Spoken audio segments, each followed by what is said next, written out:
I think one of the individuals that in some ways encapsulates as much of the full range of political organizing in Harlem over many decades of the 20th century would be A. Philip Randolph.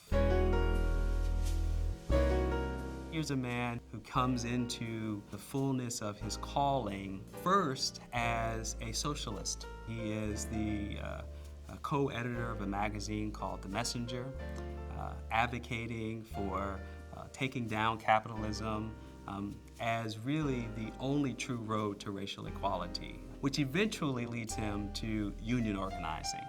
And so he founds the Brotherhood of Sleeping Car Porters and Maids. The and maids gets dropped off over time, but initially it really was a mass labor movement organized around increasing wages and benefits for black porters and maids on Pullman cars, which traveled all around the country.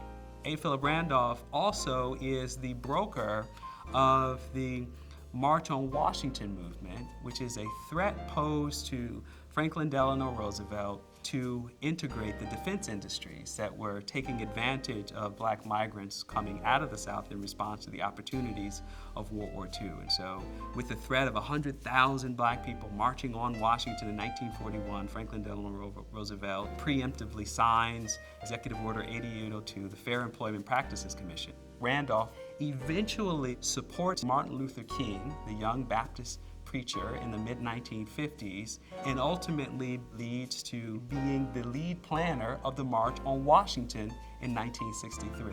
A. Philip Randolph even lived long enough to witness the influence of Malcolm X on this community.